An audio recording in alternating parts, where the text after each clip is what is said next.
네, 안녕하십니까. 오늘 제가 특별히 그 최진영 이베스트 투자증권 연구원을 모셨습니다. 제가 먼저 인사부터 하겠습니다. 네, 안녕하십니까. 안녕하십니까. 제가 오늘 약간 흥분이 되는데요. 왜냐하면 이분이 원자재 전문가고요. 또 중국 전문가입니다. 그래서 요즘에 원자재 가격이 폭등하고 있고 뭐 비료, 사료, 철강, 뭐 그다음에 이체 전지에 관련된 니켈 뭐 안 올라가는 게 없습니다. 근데 이게 지속적으로 계속 올라갈 것인지 아니면 이런 상황을 우리가 어떻게 투자에 활용해야 될 것인지 오늘 자세히 짚어보도록 하겠습니다. 자, 먼저 중국 얘기 먼저 하고요. 네, 그다음에 원자재 얘기하겠습니다. 자, 중국이 락다운을 했는데 자, 세 가지 지표를 확인해야 한다. 이렇게 리포트를 내셨어요. 네. 락다운을 하니까 사실은 우리가 좀 중국에서 수입하기도 좀 어려운 것 같습니다. 이거 어떤 영향을 미치고 있습니까? 일단은 락다운 이번에 들어가면서 사실 소비 지표가 완전히 무너져 내버렸거든요.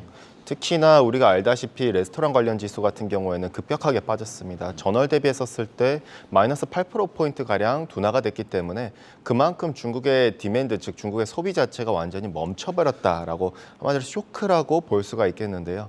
결과적으로 그러면은 사실 작년 3월 중순부터 중국 같은 경우에는 락다운에 들어갔습니다. 그러면은 1분기 때 경기 지표가 시장 컨센서스를 갖다 상회했다 하더라도 못해도 2분기 때는 그럼 여전히 위축될 가능성이 높다라는 사실이거든요. 그렇기 때문에 우리는 그럼 글로벌 경기가 그러니까 락다운도 문제지만은 대외적으로는 수출 환경 자체도 둔화되고 있는 추세겠죠. 예를 들어서 주요 중앙은행들 같은 경우에는 긴축 추세로 넘어가고 있다 보니 결국 중국의 수출 그로스 같은 경우에는 모멘텀 자체가 경기가 좀 둔화되기 때문에 여기서 뭔가 수출이나 소비에서 해결할 방법이 없습니다. 그렇기 때문에 내부적인 모멘텀이 리스크를 상쇄할 부분이 필요할 테고 우린 봤었을 때 부양책은 중요하지만은 이 부양책으로 연결되기까지의 과정들 그 세 가지 지표를 주목하자라고 말씀드릴 수가 있겠고요. 크게는 첫 번째 교통 혼잡 지수가 있겠고 두 번째는 물가 이제 생산자 물가 지표인 PPI 세 번째 같은 경우에는 지방 정부의 재정 강도를 갖다 우리가 측정할 수 있는 토지거래 가격을 갖다가 좀 같이 봐주자라고 말씀드릴 수가 있겠고요. 먼저 교통혼잡 지수를 갖다 바라봐야 되는 이유는 이 교통혼잡 지수 같은 경우에 결국에 내려가면 내려갈수록 그만큼 락다운이 강하다는 걸 알 수가 있습니다. 현재 중국의 100대 도시 가운데에서 GDP 비중을 보면 4.8%를 제외한 나머지가 모두 다 락다운에 들어간 상태거든요. 강도가 완화되고 있긴 한데 아직까지는 리스크가 높은 구간입니다. 중요한 점은 이 같은 부분에 있어서 그러면 상해를 갖다 우리가 좀 참고해보자 이거죠. 상하이 같은 경우에는 지난 몇 개월 동안 계속 락다운을 유지하다가 이제부터 조금씩 완화되는 추세입니다. 그러면 상하이의 선행성을 갖다 놓고 본다면은 중국은 그럼 앞으로 1개월에서 2개월 내 좀 락다운이 완화되지 않겠는가라고 볼 수가 있겠고요. 두 번째로는 결국 물가 지표인 PPI일 텐데 PPI를 바라봐야 되는 이유는 경기랑 밀접하기 때문입니다. 부양책과 밀접하다.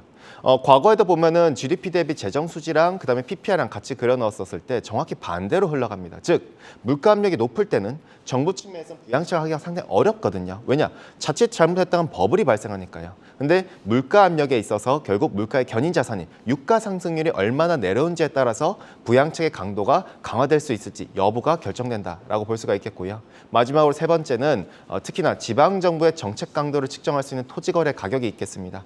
토지거래 가격 같은 경우에는 중국 같은 경우엔 재정 정책의 재정 지출의 85%를 중앙 정부가 아니라 지방 정부가 쓰고 지방 정부의 세원, 즉 재원 같은 경우에는 토지를 팔아서 얻는 토지 매각 이익이거든요. 대략 한 40에서 50%를 토지를 팔아서 얻습니다. 결국엔 토지 가격이 안정되어야 하는데 최근까지 부동산 규제가 완화되고 있긴 하지만은 헝다 리스크라든가 내지는 이 같은 여타 이슈를 갖다 통해서 부동산 규제가 아직까지는 완전히 완화된 게 아니다 보니 아무래도 토지 거래 가격 같은 게 여전히 위축된 상황입니다. 이게 아무래도 바닥을 다지고 올라오면은 지방 정부의 재원인 아무래도 이제 토지 매각 이익 자체가 조금 개선되면서 경기 측면에서도 이제 좀 반등의 여지가 되지 않겠는가. 이 세 가지 지표를 갖다 아직까지 크게 움직인 건 아니기 때문에 이 세 가지 지표를 살펴보고 그 다음에 좀 대응이 필요하다라고 봐주시면 될 것 같고요. 네. 그 우리 최진영 이베스트 증권 연구원이 이제 조금 복잡한 얘기를 하셔서 우리 시청자 여러분들이 다 알아들으셨는지는 모르겠지만 저도 좀 약간 쉽지는 않습니다. 왜냐하면 뭐 제가 중국 전문가도 아니고 내지는 이 교통 혼잡 지수, 토지거래 가격을 우리가 계속 팔로우하기도 좀 쉽지 않은데 어쨌든 간에 개인 투자자들이 중국에 관심이 있거나 아니면 중국으로부터 우리나라의 뭐 기업들이 영향을 받을 수 있는 이런 상황을 조금 가늠해 보자면 우리는 무엇을 보냐면 중국의 시장을 보든지 아니면 상하이가 얼만큼 빨리 풀릴 것인지를 갖다가 뉴스를 갖다가 이제 쫓아가서 팔로우하고 그러는데요. 이미 중국의 많은 도시들이 락다운이 됐고 어차피 그들이 제로 코로나 정책을 쓰는 것을 이미 알고 있기 때문에 이런 것들이 어느 정도 반영이 됐는지 그게 좀 궁금합니다. 그리고 사실은 뭐 이 역발상이라고 하기에도 좀 뭐하지만 이럴 때일수록 좀 더 관심을 기울여야 되는 건 아닌지라는 생각도 드는데 우리 최연구원께서는 어떻게 생각하세요? 일단은 락다운 측면에서는 사실 앞으로 1개월 동안 여전히 조금 더 고비라고 좀 접근을 하고 있고요. 그렇기 때문에 사실 그렇게 치면은 주가 측면에서는 어떻게 보면 좀 매력적인 구간이라고 볼 수가 있습니다. 그렇기 때문에 접근은 긍정적이긴 하나 그 반등의 시점에 대해서 저희는 말씀드리고자 해서 이 세 가지 지표를 갖다 말씀드렸다라고 봐주시면 될 것 같거든요. 알겠습니다. 네. 자, 중국 얘기 여기까지만 하고요. 지금 또 중요한 것은 식량, 그 푸드라는 거, 그다음에 비료, 사료, 그다음에 또 수산물. 뭐 오늘 또 수산물 관련주도 굉장히 많이 오르고 있는데요. 자, 세계 식량 가격 지수가 2달 연속 최고치를 경신하고 있습니다. 그러다 보니까 미국은 아주 단순하게 가격 정가가 가능한 뭐 그런 종류의 종목들이 많이 오르고 있어요. 예를 들어서 뭐 코카콜라 보면 저 주식을 왜 안 샀는지 뭐 그런 생각이 들 정도 코카콜라는 쭉 오르고 있습니다. 농담 반 진담 반으로 말씀드리는 건데요. 우리가 코카콜라를 뭐 한 10년 전에 샀으면 모를까. 어쨌든 간에 에그플레이션은 본격화가 되고 있습니다. 자, 이 곡물 투자 매력 있는 겁니까 지금도? 저희는 여전히 매력적이라고 보고 있긴 합니다. 일단 지난 10월 저희가 연간 전망을 통해서 결국에는 곡물에 있어서 앞으로 곡물 대란에 대해서 경계를 하자라고 말씀을 갖다 드렸었는데 기존대로 저희의 가이던스대로라면은 원래라면 5월 달에 곡물 가격이 이제 좀 진정이 돼야 돼요. 왜냐? 가뭄의 원흉인 라니냐가 5월부터 후퇴하거든요. 중요한 점은 라니냐가 후퇴하긴 하는데 문제는 전쟁이었다는 사실이죠. 전쟁이 단순히 직접적으로 곡물의 공급 차질만 주는 게 아니라 전쟁 이슈가 결국에는 비료로 연결되고 비료가 결국에는 곡물의 생산 차질로 연결된다는 사실이겠죠. 특히 중요한 사실은 결국에는 이 비료를 갖다 살펴볼 때 왜 그러면은 이 전쟁과 엮어지느냐? 두 가지 측면입니다. 첫 번째, 비료의 원료가 결국에는 천연가스와 석탄입니다. 그렇기 때문에 특히 질소계겠죠. 질소계 비료 같은 경우에는 전체 비료 소비에서 70%를 차지합니다. 근데 이 질소계 비료 같은 경우에는 원면이나 내지는 옥수수나 소맥에 주로 많이 사용되겠고요. 질소계 비료가 가격이 날아가다 보니 곡물 역시도 결국 지금 파종 시즌인데 다음 시즌, 다음 8, 9월 수확 시즌 때 공급의 추가적인 하향 조정이 불가피하다고 볼 수가 있겠고요. 두 번째는 지금 러시아랑 벨라루스가 비료 수출에 있어서 글로벌 20%를 차지합니다. 수출 비중을. 그러면은 얘네들에 대해서도 마찬가지로 기피하려는 국가들이 있거든요. 왜냐? 미국의 제재 리스트에 올라올 수가 있기 때문에요.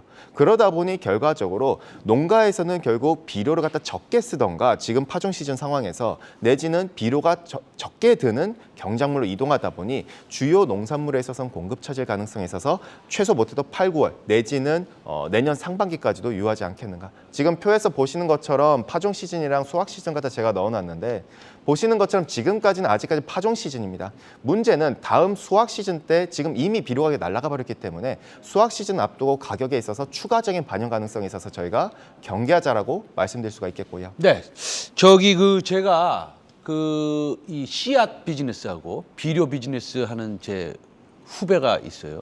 그래서 좀 전에 전화했습니다. 그래가지고 요거가 이제 뭐라고 이제 말씀을 하셨냐면 농가들이 영양분을 적게 주던가 아니면 파종 시즌 상황에서 뭐 좀 경작을 좀 덜 하든가. 왜 비싸니까. 그래서 그런 일이 일어날까?라고 물어봤더니 그런 일은 일어나지 않습니다.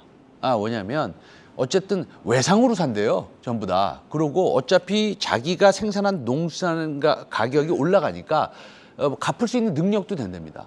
그리고 사실은 지금 농산 물가가 올라가니까 경작을 좀 늘리려고 한답니다. 그거에 대해서 어떻게 생각하세요? 글쎄요, 일단 작황 우수 등급을 갖다 저희가 좀 주목을 하고 있고요. 네네. 근데 이제 그러한 부분에 있어서는 우리가 단순히 비료 가격이 그냥 잠깐 지금 오른 게 아니거든요. 네네네. 작년 아시다시피 작년 9월부터 네. 지금까지 사상 네. 최고치를 갖다 계속해서 경신을 하고 있습니다.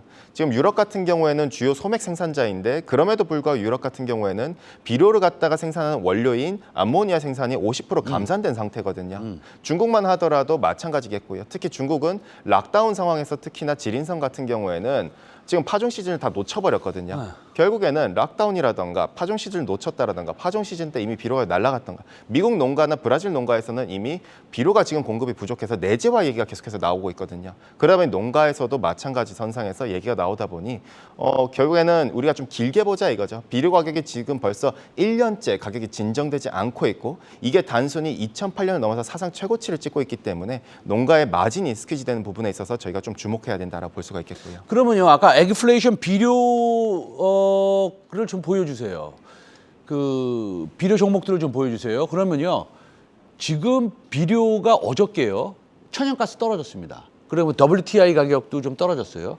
그 IMF에서 뭐 전체적인 경제 성장률을 좀 하향시켜서 떨어진 것 같다고 이렇게 코멘트들이 나오는데 어저께 WTI 가격 떨어지고 천연가스 가격 떨어지고 하는 것들, 그래서 이제 비료주들이 조금 이제 하락세를 오늘 경험하고 있지 않습니까? 한 2, 3% 빠지고 있는데 이거는 좀 단기적인 이슈로 보십니까? 뭐 예를 들어서 이렇게 빠질 때 사야 된다 이렇게 보십니까? 아니면 이제 다 왔다, 기름값도 다 왔고 천연가스도 다 왔다, 그래서 비료도 이제 많이 팔 때가 됐다 이렇게 생각하십니까?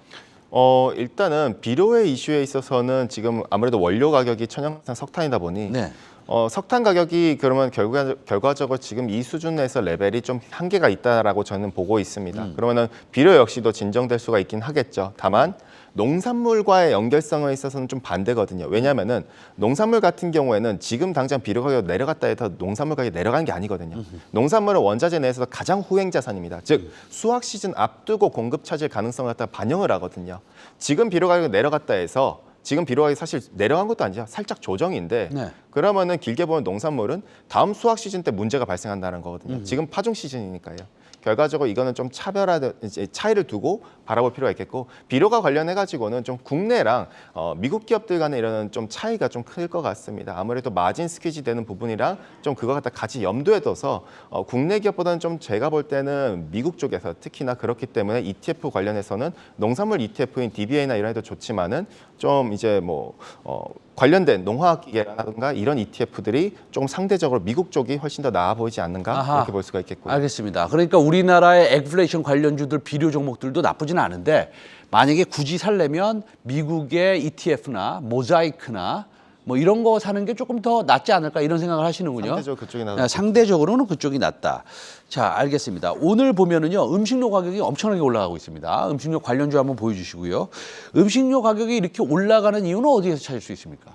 아무래도 결국에는 원료단에서 문제가 발생할 수밖에 없겠고 그러면 원료단에서 그런 판가 인상에 대한 얘기라던가 근데 나중에는 어쨌든 추세적으로 본다면은 농산물 가격이 결국에는 사실 뭐 2년, 3년 이렇게 계속 오르기는 사실 어렵거든요. 네. 그렇게 감안을 한다면은 결과적으로 언젠가는 가격이 빠지고 판가는 인상되고 그런 마진이 결국에는 개선되는 부분을 갖다 감안하는 게 아닌가 이렇게 좀 볼 수도 있겠고요.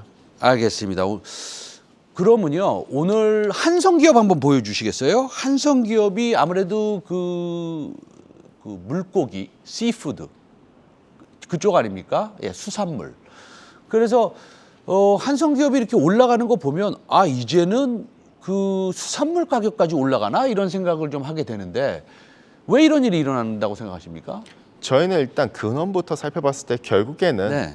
모든 거는 원자재는 다 연결되어 있습니다. 원자재는 단순히 이렇게 따로따로 볼 수가 없는 게 네. 제일 근본적으로 가운데에 있는 유가를 먼저 살펴보고 그 다음에는 격가진 에너지인 천연가스와 석탄 결국엔 이거를 원료 삼는 비료 이걸 원료 삼는 또 농산물 네네. 농산물을 원료 삼는 결국에는 사료거든요. 그러면 사료와 관련돼서 결국에는 육가공식품이라던가 격가지로 다시 어육으로 또 넘어가거든요. 결국 모든 처음에 기초한 제품에 있어서 공급 차질이 여타 원자재 후행적으로 다 반영된다라고 볼 수가 있겠고요. 대표적으로 지금 미국의 뭐 리노그 이제 돈유 가격이겠죠. 돈유 가격만 하더라도 지금 부족한 상황이거든요. 왜냐? 결과적으로 곡물 가격이 올라가다 보니 비료 가격도 올라가게 되고 사료 가격도 올라가게 되고 사료 가격은 다시 또 육가공 식품에 대해서 영향을 더 미칠 수밖에 없기 때문에 이게 순차적으로 후행적으로 반영되기 때문에 이게 격가지로 나머지 육류와 어류 이쪽으로까지 같이 테마가 연결될 수 있다라고 볼 수도 있겠고요. 알겠습니다. 그러니까 우리 그 최지영 이베스트 투자증권 연구원께서는 앞으로 이 육류, 수산물, 비료, 뭐 WTI, 천연가스의 상승이 앞으로 조금은 더 지속되겠다 하는 이런 견해를 가지고 계시군요. 결론적으로는. 기본적으로는 저희가 일단 농산물만 놓고 보자면은 네. 최소 못해도 9월, 네. 만약에 장기화된다면 내년 3월까지는 가능성이 높다라고 좀 보고 있습니다. 내년 최소 못해도 9월까지 올라간다고요? 예. 그럼 앞으로 5개월 동안 이런 인플레이션이 농수산물 적어도 농수산물 쪽에서는 일어난다 이런 말씀이신가요? 문제가 될 수 있는 이유가 네. 그러니까 라니냐는 5월달에 후퇴하는 건 맞아요. 네네. 그럼 기상 이변 가능성이 후퇴하죠. 네네. 다만 결국에는 지금 파종 시즌이거든요. 네네. 파종엔 영양분이 뿌려야 되는데 네네. 비료를 문제는 비료가 이미 날라가 버려서 미국이나 브라질 같은 주요 농가에서는 네네. 비료 때문에 작황 우수 등급이 떨어질 수밖에 없다는 걸 계속 지적을 하거든요. 그러면 다음 수확 시즌이 9월과 네네. 그러면 9월 달에도 비료 가격이 연평균 이제 평균대로 과거 평년대로 진정되지 않으면은 다음 수확 시즌이 3월에서 5월 달에 또 한 번 리스크가 발휘될 수가 있다라고 볼 수가 있겠고요. 그래서 또 거기 수산물에 또 영향을 주는 겁니까? 그렇죠. 결과적으로 이제 육가공 식품 연결 주고 육가공 식품은 순차적으로 어육이나 이쪽으로 연결되니까요. 그럼 수산물 종목들 한번 보여주실 수 있는지 모르겠습니다. 한성기업, 뭐 CJ 시푸드 같은 거, 예, 사조 대림, 예, 역시 세군요. 네, 알겠습니다. 마지막 질문하고 정리하겠습니다. 자, 굉장히 중요한 질문입니다. 왜냐하면 이게 아까 말씀하신 대로 모든 거의 핵심은 기름값이라고 말씀하셨어요. WTI 어저께 떨어졌습니까? 이제 떨어지는 겁니까? 올라가는 겁니까? 저희는 여전히 레벨 측면에서는 지금 고유가 레벨이 즉 배럴당 WTI 기준으로 90에서 상단 120불의 이 같은 높은 레인지가 네. 계속 지속되고 있는데 네. 저희는 못해도 7월까지는 계속 연장될 거라 좀 접근을 하고 있습니다. 결국에는 아무래도 지금은 계절적인 측면에서 즉 수출이 제한되는 시기거든요. 즉 중동 지역이요. 즉 그만큼 중동 지역이 지금 공급을 해줘야 되는데 중동 지역은 5월부터 8월까지 하계 기간에 들어갑니다. 이때마다 매년마다 보면은 고온 중동 지역은 고온이 지속되다 보니까 해당 구간 때 결과적으로 수출을 갖다 억제하거든요. 왜냐? 냉방용 발전 수요가 확대되다 보니 자기들의 원유 수요가 발전원에 있어서 48% 갖다 이쪽에다 투입을 합니다. 그러다 보니 석유 수출을 통제해야 되거든요. 결과적으로 OSP를 인상하고 이번에 아람코도 역대급으로 OSP를 인상했는데 수출 통제 때문에 즉 계절적인 이 구간 때문에 유가가 좀 진정되기는 7월까지는 여전히 좀 제한적이다라고 봐주시면 될 것 같아요. 알겠습니다. 유가가 진정되기에는 7월까지는 좀 무리가 있다 이런 말씀이시고 그다음에 농수산물 가격은 적어도 9월까지는 이 높은 위치를 위치하거나 아니면 더 올라갈 수 있다. 예. 뭐 이렇게 두 가지 결론으로 정리를 한번 해보겠습니다. 자, 최진영 이베스트 투자증권 연구원 오늘 모시고 여러 가지 궁금한 말씀 원자재 관련해서 특히 농산물 관련해서 말씀 좀 들었습니다. 오늘 말씀 감사합니다. 감사합니다.